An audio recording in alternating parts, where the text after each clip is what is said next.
तो दोस्तों, ये बड़ी खबर है या छोटी खबर है, इसका फैसला आप करिएगा।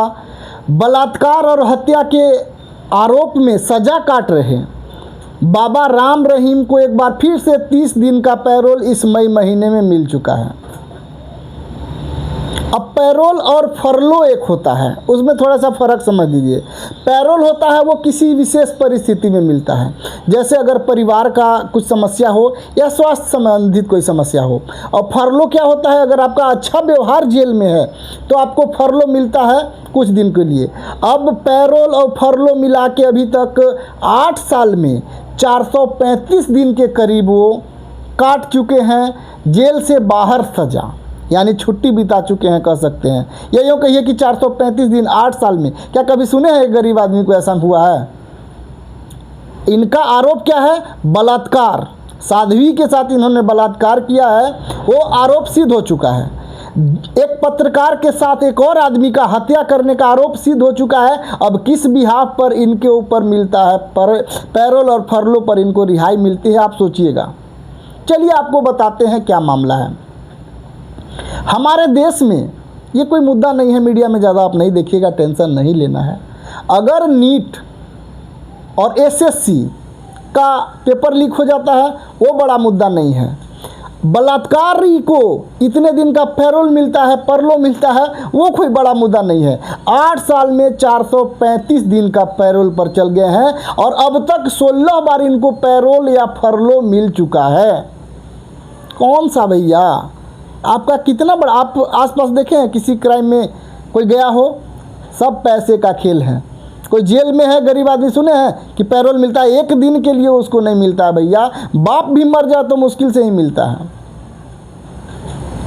लेकिन इनको मिला है 16 बार अभी तक। अब देखिए बताते हैं। एक बार मिला था जन्मदिन मनाने के लिए परलो। अब जाइए और जन्मदिन बाहर मनाइए, क्योंकि आप तो बहुत बड़े, कोई क्राइम ही नहीं किए हैं आप। कहाँ जा रहा है हमारा? और मीडिया में आप नहीं सुनिएगा ये सब। मीडिया को इससे कोई मतलब नहीं है कि क्यों आखिर जो रेप किया है और जो मर्डर किया उसको क्या आप मैसेज देना चाहते हैं समाज में कि ऐसे ऐसे लोगों को छुट्टी मिलना चाहिए। अब मीडिया को टॉपिक क्या है, इन सब पर बात नहीं होगी। मीडिया का बात करेगी मेलोनी को मेलोडी दे दी है मोदी जी, ये बहुत बड़ा मुद्दा। चित्रा त्रिपाठी मेलोनी को मेलोडी दे दी है, मेलोडी इतना चॉकलेटी क्यों है, इसका क्या फ़ायदा है, वो गिनाएंगे। झालमुड़ी के बारे में बताया जाएगा आपको कि झालमुड़ी इतना टेस्टी क्यों है कोलकाता का। अंजना मोदी जो अपने आप को कई बार बोल चुकी है, अंजना ओम कश्यप, और भी एक से एक भारत के गोदी मीडिया पत्रकार हैं। अब आप मुझे भी मत गोदी मीडिया या कोई मीडिया का समझिए, क्योंकि हम जब कोई भी गलत करेगा तब हम बोलते हैं, चाहे वो बीजेपी हो। हमको बीजेपी से कोई लगाव नहीं है, ना ही नफ़रत है। कांग्रेस से भी कोई लगाव नहीं है, ना ही नफ़रत है। अच्छा काम करेगा तो हम अच्छा ही बोलेंगे, लेकिन गलत होगा तो हम आवाज़ उठाएंगे। चलिए, 10 कार के साथ साथ जेल से वो निकलते हैं। जब जेल से उनको रिहा मिला इस मई महीने में, तो 10 कार के साथ इस तरह से निकल रहे हैं जैसे लग रहा है कि स्वयं ईश्वर जो है बाहर निकल रहे हैं, उनका स्वागत होगा। क्या होगा? इसी फरवरी में 40 दिन का पैरोल में मिले थे। वो 40 दिन का पैरोल काट कर वो इसी फरवरी में आए थे। अब मई में भी 30 दिन का मिल गया है। 2017 में सज़ा हुई थी इनको, उसके बाद से लगातार पैरोल मिलते जा रहे हैं। 8 साल में 16 बार, यानी साल भर में 2 बार मिल रहा है। यानी साल भर में 2 बार, कितने दिन आप सोच सकते हैं। अब हम लोग को सोचना ये है कि हम लोग क्या हैं भैया। क्या अच्छा आप बताइए, क्या ये नहीं लगता है कि बहुत सेंसिटिव मुद्दा है? एक रेपिस्ट को और एक किलर को, यानी मर्डरर को इतना दिन का छुट्टी मिलना उचित है? समाज में क्या जाएगा मैसेज कि चलो हम भी ऐसा करेंगे तो हमको भी छुट्टी। पैसा, आपको नहीं लगता है कि भारत की कानून व्यवस्था पर यह सवाल खड़ा होता है?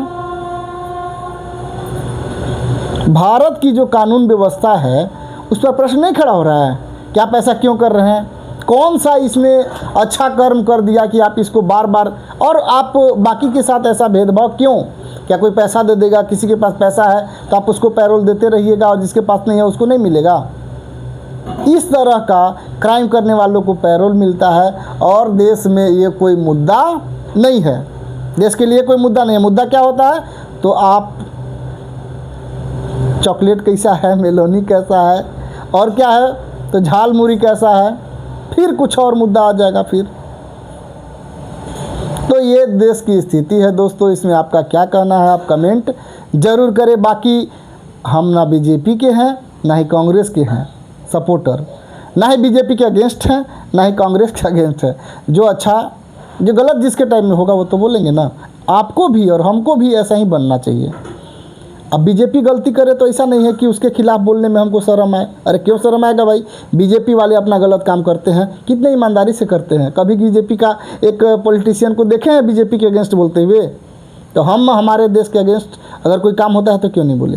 कांग्रेस का एक नेता को कभी बोले हैं कांग्रेस के खिलाफ? ये हमारे कन्हैया जी हैं, आपको क्या नाम है जो, अरे किसी भी पक्षी का बात कर दीजिए, अपने टीम का कभी बुराई किया है? नहीं, अपना टीम को सबसे ऊपर रखता है, अपना पार्टी को सबसे ऊपर रखता है। लेकिन हम लोग क्या करते हैं, क्या अपने देश को सबसे ऊपर रख के बात करते हैं? नहीं नहीं नहीं, कांग्रेस गलती किया तो उसका छुपा दो, कोई बात नहीं करेगा।